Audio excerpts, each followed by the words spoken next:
Fala pessoal, hoje a gente está aqui bem despojado porque o nosso quadro The Wolf on the Street vai nos levar aqui para um bate-papo bem legal sobre o mercado financeiro com uma figura bem conhecida, o grande Roberto Mota, analista da Genial Investimentos.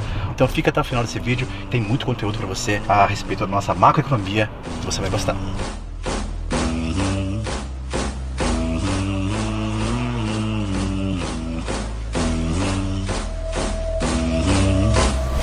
Até que enfim saiu aqui o nosso encontro, recebendo aqui hoje, aliás, ele me recebendo gentilmente aqui o nosso querido grande Roberto Mota, analista da Genial Investimentos, recebendo aqui eu e toda a nossa equipe aqui para a gente bater um papo bem bacana sobre o mercado financeiro. Motinha, muito obrigado por receber a gente aqui. E cara, primeiramente, né, muito obrigado, você tudo simpático, tudo sempre solícito aí, saiu o nosso grande encontro, que o nosso público aqui tanto esperava. E já pra gente começar, queria muito que você explicasse para o nosso público quem é o Roberto Mota e de onde você veio, como que você veio parar no mercado econômico, no mercado financeiro e como é grande economista que você é. Na verdade, eu nasci na Bahia, cresci no Rio, eu comecei a trabalhar com 19 anos no mercado, numa corretora, e depois eu fui para banco, tesouraria de um banco francês chamado CCF, aí depois para a tesouraria do banco chamado BCN, que depois o Bradesco comprou. Aí quem é antigo, quem tem cabelo branco, eu trabalhei no banco chamado Banco Marca, tá? Que era muito agressivo. Depois dá uma bugada, quem era Banco Marca, tá? Foi muito grande. E depois do Banco Marca, eu comecei a trabalhar em São Paulo, numa tesouraria de um banco chamado Banco de Bens. E aí foi, tá? Eu sou economista formado, sou um apaixonado por macroeconomia, sou um apaixonado por mercado. É impressionante, sabe quando você, no primeiro dia de trabalho, você senta na mesa de operações e fala, cara, é aqui que eu quero ficar pro resto da minha vida. E pra mim, eu não trabalho, eu me divirto, tá? Eu ainda recebo por isso, né? Sim, que legal. Eu ainda recebo por isso. E, bom, passando de fazer uma longa história, uma pequena história, eu passei por todos os lados. Já trabalhei em asset, já trabalhei com dívida externa, dólar, índice, juros. A minha grande formação, a base do meu fundamento é juros, tá? Que juros tem uma relação muito grande com macroeconomia. Os juros é a mãe de todos os mercados, é o poder, são os bancos centrais que falam o seguinte: a economia vai crescer nesse ritmo ou não vai crescer nesse ritmo, a economia está crescendo muito forte e o Banco Central vai falar, então eu vou ter que desacelerar. Então é juros que mandam no mundo. Tá? Por exemplo, se o Banco Central americano botar um juro a 5, provavelmente o dinheiro do mundo inteiro vai para os Estados Unidos para pegar esse juro de 5, ganhar 5% em dólar, quem não quer, né? Quem não quer? Você é um dos caras que tem uma leitura assim, da curva, né, vamos dizer assim, de mercado, mais próxima do que eu também acredito.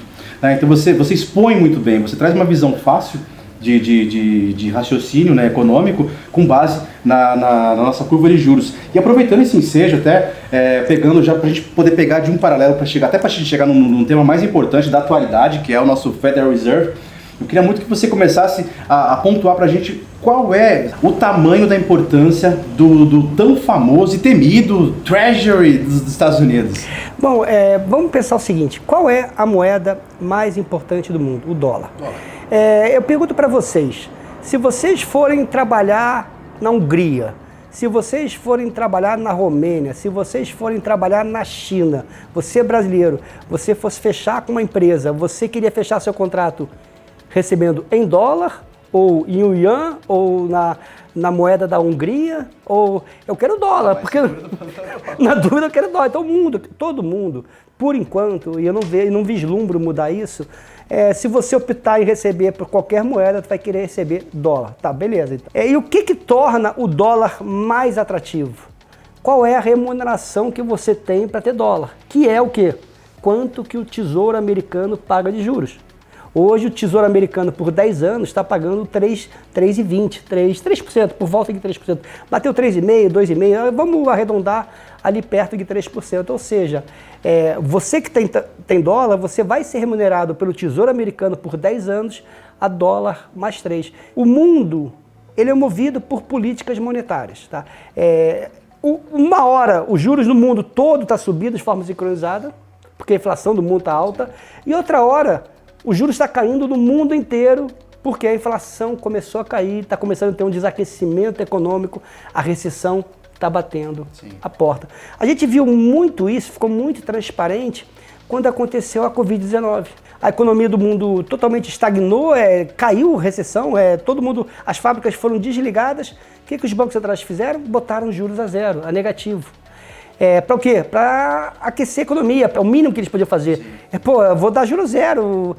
Quem quiser investir, invista, e a maneira mais barata de investir é com juros zero, porque você não tem esse custo de oportunidade. Todo mundo em casa começou a comprar bens duráveis. Já vou comprar um computador novo, um iPhone, uma geladeira, tal. E para produzir isso, você precisa de energia. Aí a energia subiu. Aí a inflação no mundo subiu.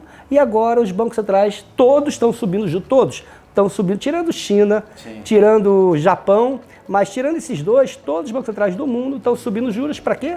Para tentar derrubar essa inflação que está em patamares surreais. Isso vai ter que ser pago em algum momento. Como é que se paga toda essa dívida, Motinha? Como é que reduz esse balanço patrimonial? Wagner, acho que é melhor nem responder isso, porque será que ela é possível? Será que ela é pagável ou só rolável? Brincadeiras à parte, tá? Hoje a dívida PIB americana já está em 140% do PIB. O básico é o seguinte, eu vou ter superávit, eu arrecado tanto, gasto tanto, eu arrecado mais do que eu gasto, sobrou dinheiro. Opa, graças a Deus, esse dinheiro que sobrou, eu vou abater minha dívida.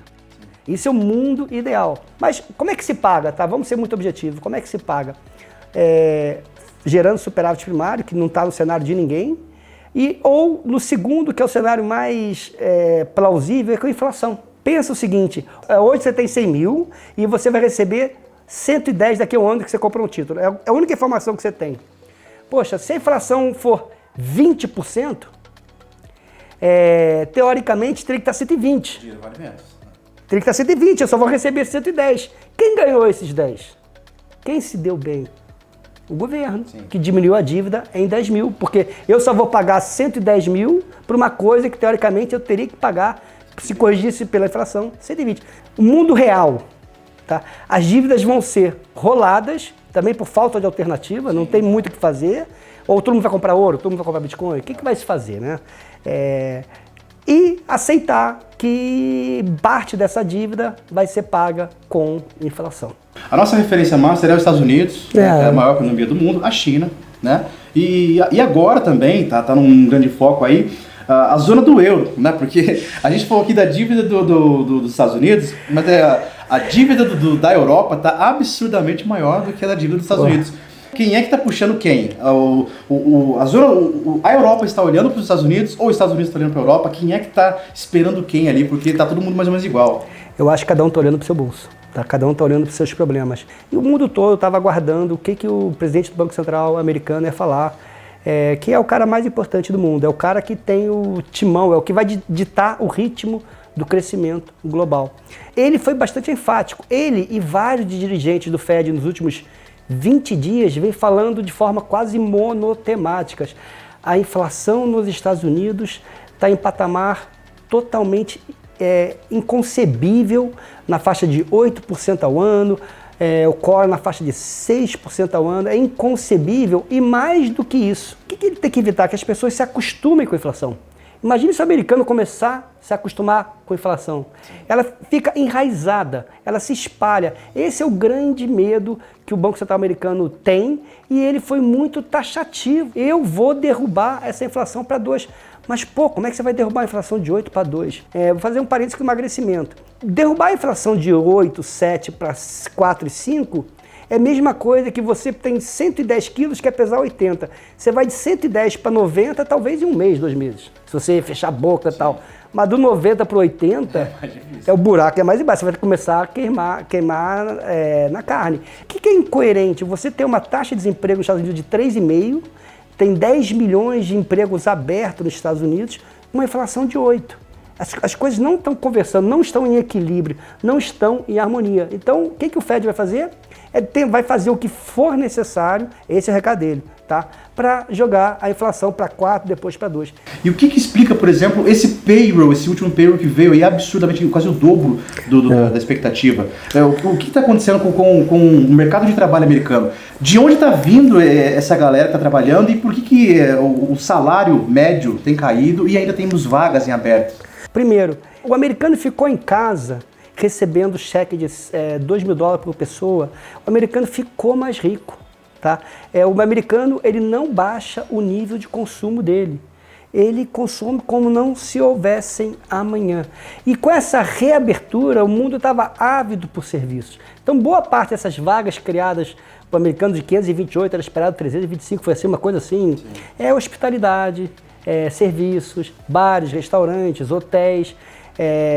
Você vai em qualquer... Vai para a Europa hoje, o turismo como é que está? Vai para Disney hoje, tá? Ou seja, esse emprego é muito emprego de serviços, que são empregos que eles são sustentáveis enquanto o consumo estiver forte. Então, trazendo aqui um pouquinho para o nosso Brasil aqui, Motinha, muito se foi criticado do nosso Banco Central na queda brusca dos juros no período da pandemia, e também tem sido agora criticado numa alta muito grande, ou seja, caiu demais e agora está subindo demais. Só para trazer esse paralelo da economia, o Brasil hoje, graças ao fluxo maravilhoso das commodities que tem trazido aqui os gringos para cá, o Brasil, na sua visão, primeiramente, se saiu bem, adotou a política monetária adequada para o período, ou você também acha que o Brasil exagerou demais ao trazer os juros abaixo e está exagerando demais ao subir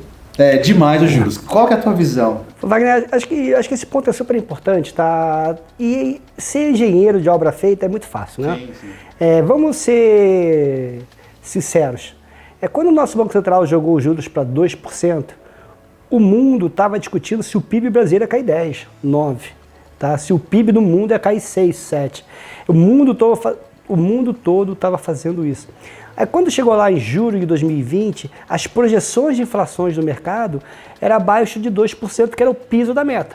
Então, para ele respeitar o sistema de meta de inflação, se está arriscado a baixar o piso, ele tem que escrever uma carta para o Senado dizendo por que a inflação ficou abaixo do piso, ele tinha que estimular a economia.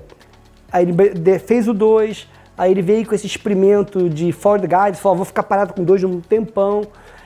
Eu não critico isso. O que dá para criticar é que já ali no início do segundo semestre as commodities começaram a andar muito por causa de preço de energia, já que a produção industrial do mundo começou a recuperar, e ele demorou a agir, e quando agiu, aí sim foi o grande erro dele. Ele começou a agir de forma muito parcimoniosa. Quando ele subiu os primeiros juros dele, ele falou assim, eu vou subir os juros, mas eu ainda vou continuar estimulativo. O que significa isso? Existe um juro, teoricamente, o juro real neutro, que seria o Elixir. É aquele juro perfeito que a economia não fica aquecida e nem fica desaquecida. Assim, ninguém sabe, esse é o número mágico, tá? Ninguém sabe. Quando ele fala que é trabalhar abaixo do neutro, assim, eu quero estimular. Eu estou estimulando. Eu sei que meu juro está errado, porque eu quero causar... Errado não é a palavra certa. Eu sei que meu juro está baixo, porque eu quero ajudar a economia. Bom, beleza. Aí ele fez isso. Aí ele depois vou para o neutro, que é teoricamente o equilíbrio. Agora eu vou ser contracionista, acima para derrubar a economia. Sim. Agora eu vou ser muito contracionista. Então o erro dele, na minha opinião, é ter demorado a agir de forma mais dura. Tá? Já tinha inflação em alguns lugares. Lembrando, a inflação de 2020 no Brasil acabou sendo quase 4 e pouco. Tá? Em julho, a expectativa do mercado era 2, acabou virando 4 e pouco, ou seja, teve uma bela inflação no segundo semestre de 2020. Bom, isso aqui é a história do passado. E agora? Agora, a gente está pagando o preço, sinceramente, agora o Fed vai ficar, na minha opinião, o Fed vai ficar parecido com o Banco Central brasileiro. Agora, a gente está pagando o preço por ter errado. Tá? A inflação tem sido muito alta. E o nosso Banco Central tem o seguinte cenário. Se eu tiver que errar, eu vou errar para cima. Então essa é a crítica. Pô, talvez ele erre para cima, vai errar para cima. Mas ele tem que derrubar. Por exemplo, poxa, a gente está falando da inflação no Brasil 2022, vai ser ali 6,5%. Pô, a gente viu a inflação de alimentos rodando a 11% ao ano. Olha a inflação de serviços. A inflação brasileira não está tranquila, ela requer um trabalho ainda muito duro. E vai ser um paralelo com o Fed. Qual vai ser esse trabalho muito duro? Vai ficar 13,75 a 14 durante muito tempo. Até quando? Até essa inflação de serviço embicar, até a inflação de alimentos e embicar não só a inflação de tarifa pública, tá? Então, criticar engenheiro de obra feita é fácil. Os caras lá, na minha opinião, os caras estão abrindo mão de muito dinheiro para fazer um dever cívico, tá? Os caras, são funcionário público. Quanto que o Roberto Campos estaria ganhando no Red Fund ou no Santander e quanto que ele ganha hoje? Cara, é muito dinheiro que os caras estão abrindo mão. Eu acho que é muito mais por interesse em fazer a coisa certa. E fazer a coisa certa não é simples, tá? Então, é isso. Tentando responder para você. O Banco Central errou quando jogou muito para baixo? Sim e não. Porque nas luzes das informações que ele tinha em julho de 2020, era o que o sistema falava. O erro foi de demorar a reconhecer que a coisa já tinha ganhado outra atração, que a inflação realmente já estava aparecendo a uma velocidade muito maior. E agora? Vai errar para cima? Tem grande chance. Qual é a chance do Fed errar para cima? Grande. O que você imagina que pode acontecer com os nossos juros daqui para frente? Você acha que realmente travamos em 14, vamos esperar agora a conta chegar, a eleição passar e tudo mais, ou não? Você acha que tem mais chance de a gente subir ou segurar mais tempo lá em cima? Bom, basicamente, o que a gente pode enxergar? Como o Banco Central brasileiro fala, ele é um passageiro. Porque existe dois grandes movimentos, tá? Existe uma coisa chamada política fiscal, que é o governo botando dinheiro, ou o governo diminuindo o quanto que tem de estar colocando de dinheiro, tá? Então, ou seja, uma política fiscal expansionista, que é auxílio emergencial. Não estou dizendo que o Brasil é pobre, é desigual, precisa, tá? Mas esse dinheiro vem de onde? Aumento de dívida, tá? Ninguém aqui é contra benefício social. O Brasil é pobre, cara. O Brasil precisa disso. Quando o governo decide aumentar o auxílio emergencial de 400 para 600, ele está botando dinheiro na economia. Então, ele está acelerando a demanda.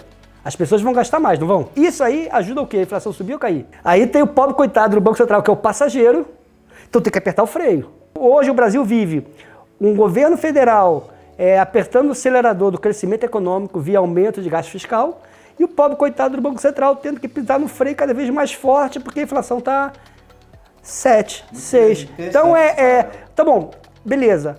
Aonde é que você quer chegar, Mota? Eu quero chegar aqui. Diferentemente de qualquer lugar do mundo, a gente já fez 90%, 95% do aumento de juros que precisa. Agora a discussão, vai parar no 14 e no 13,35. O mercado de juros brasileiro deu uma performada excelente nos últimos 2 meses. Sabe aqueles 25 que a gente tinha abandonado praticamente o mercado? Ele está em jogo, tá? Pode ser 14. Tá 14, pode ir para 14. O que é importante para os bancos centrais? O juro do overnight lá de hoje ou os juros dos próximos 5 anos? Quando você pega um carnê na Magazine Luiza, tá? Os juros da Magazine Luiza tem a ver com os juros desse 13,75, 14 ou o juro de 5 anos? O carnê da Magazine Luiza tem a ver com o juro de 5 anos, porque hoje os juros o mercado precifica que vai cair, tá? Então o carnê da Magazine Luiza tem a ver com o juro de 5 anos.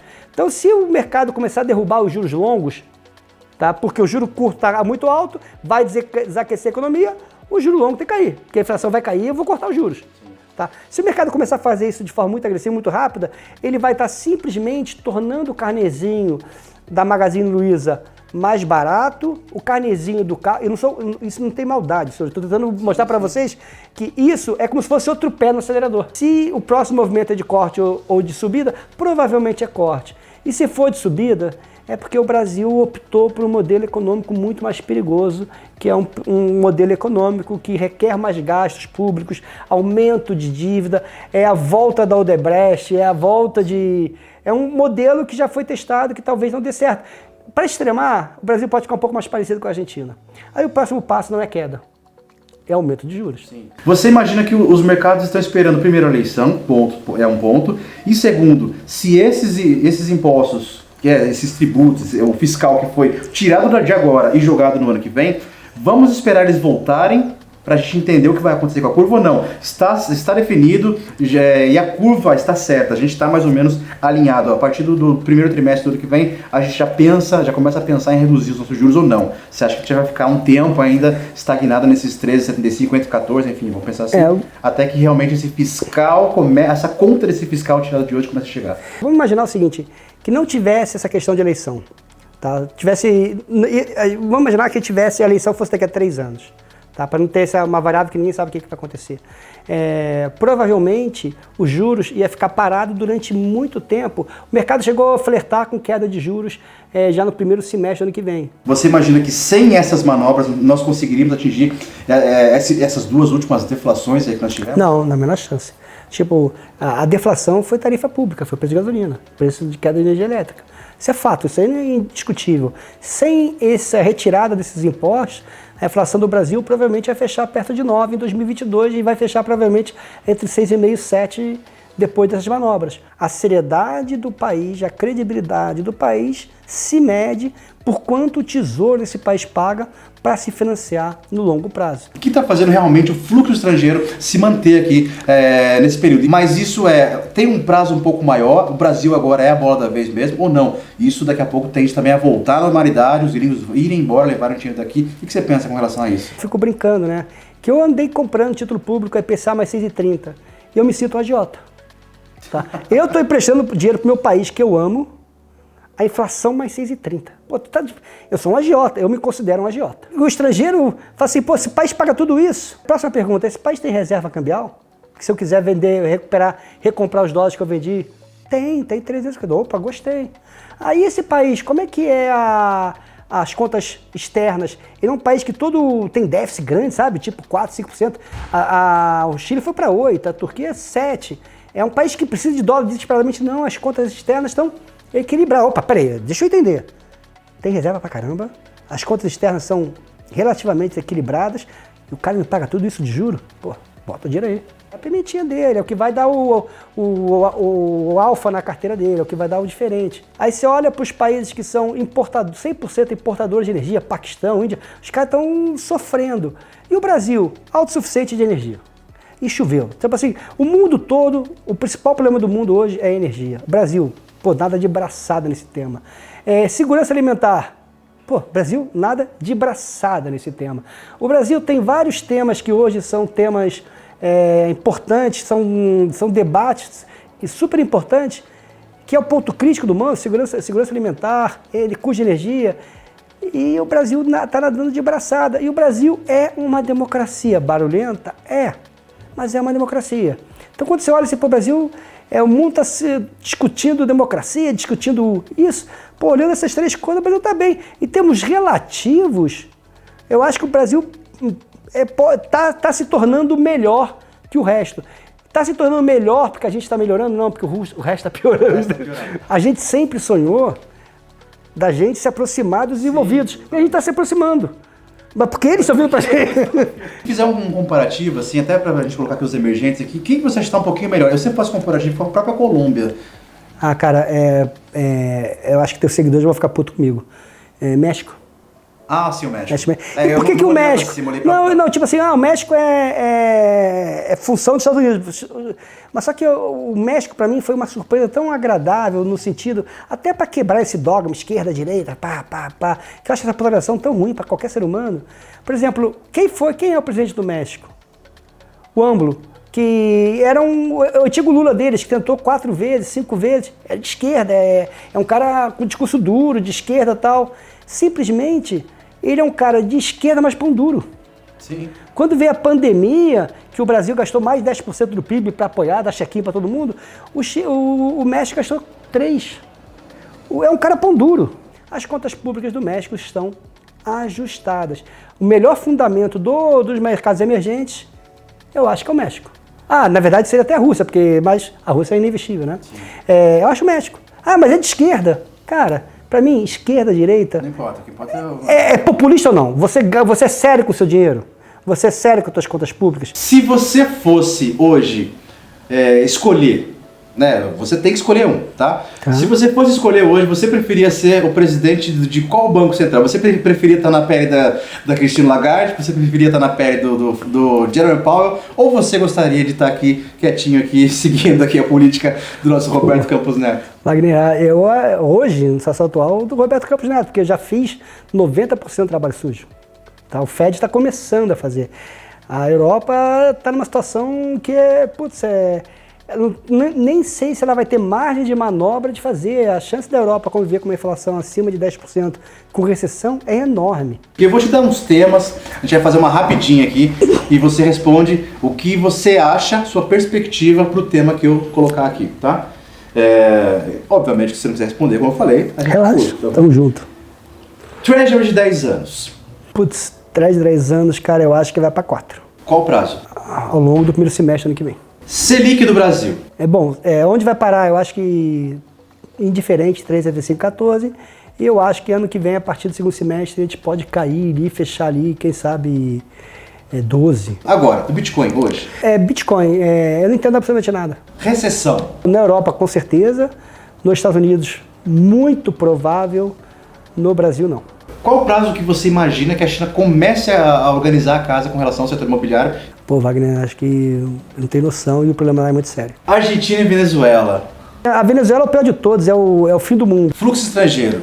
Eu acho que continua, tá? Nosso Ibovespa esse ano, fecha em quanto? 119,220. Tô brincando, mas eu acho que pode ir pra cima, ficar entre algo entre 115 e 120. Lula ou Bolsonaro? Eu prefiro utilizar que o voto é secreto, né?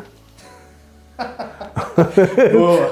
Motinha, meu amigo, muito obrigado. Obrigado a você, Wagner. Pô, eu que agradeço. Aqui. Até o próximo vídeo, meus queridos. Deixem um like aqui se vocês gostaram mais uma vez. Se inscrevam no meu canal, ativem a notificação. Espero que vocês tenham gostado e deixem um feedback nos comentários. Até o próximo.